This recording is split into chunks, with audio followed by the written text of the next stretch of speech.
We are going to get in my channel to more advanced occult practices. We are going to get to safe occult practices you can do, whatever you might call occult. But we're going to start with a fundamental practice that you can work on. And that is what I'm trying to give you. Let me just tell you who I am. I've been practicing the occult for a very long time. I've meditated for a very long time in my life.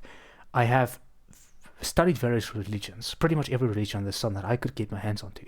I was an absolute boss elite avid student of the occult. My ideas aren't just funneled through the veil of creativity. A lot of the things that I'm practicing, I have studied.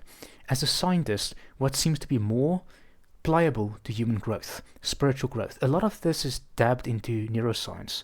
So when I talk about, let's say, breathing patterns, like, breathing in and then holding the breath for 2 seconds and breathing out for 6 seconds, we're talking about the vagus nerve reset method. So a lot of these things, and I'm going to be backing them up, are actually, they have a principal scientific mechanism. They aren't just sucked out of my thumb. I don't just make things up. I question them. And it's also kind of like a self-serving bias. For instance, if you're not really, and that goes with anything that you're doing in life, like my channel has always been about promoting a sense of wisdom and really deep self-analysis and introspection. And that's something you have to do and carry with you all the time. If you don't do it, then there's something wrong. If it's out of the bounds of introspection, self-analysis, then you're doing something cardinally wrong and completely monstrous to your own well-being. And I can assure you of it.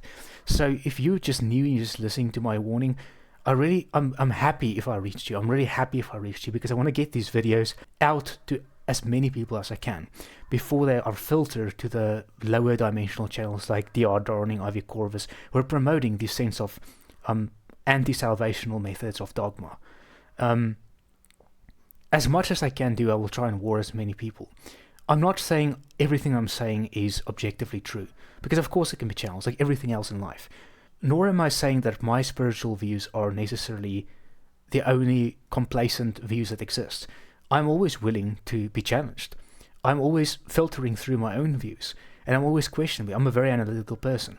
But part of what saves me in the world of science is definitely so that I know that in my practices I can only be maximally right. If I am wrong, or if I were to get to the point where I do deal with bad forces, then I've at least made an attempt not to deal with them directly. I've made an attempt to filter and to do the good things in life, and to be a just person, to be honest, and to form a referendum based on a specific fundamental moral frame. And that's the difference between me, and I can say it with complete voluntary confidence, that I'm very different than a lot of these channels.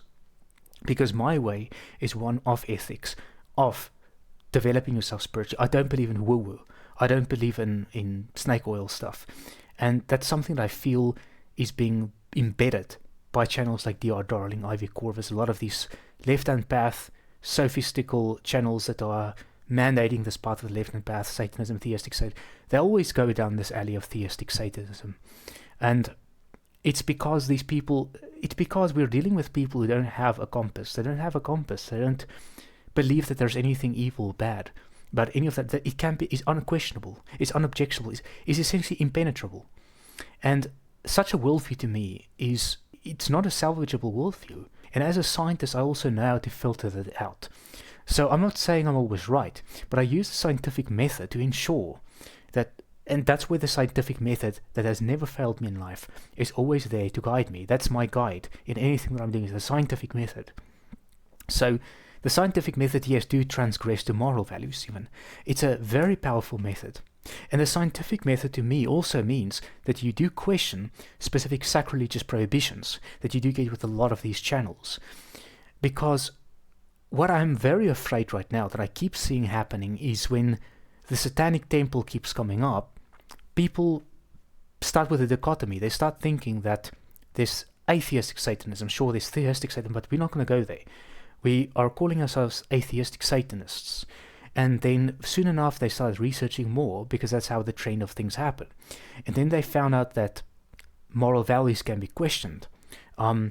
We should try and be more spiritual, and through that we have to work in the vacuum of no morals. That's how many people think. And I'm just enlightening you guys on how the general view of many of these spiritual movements goes is around questioning moral values.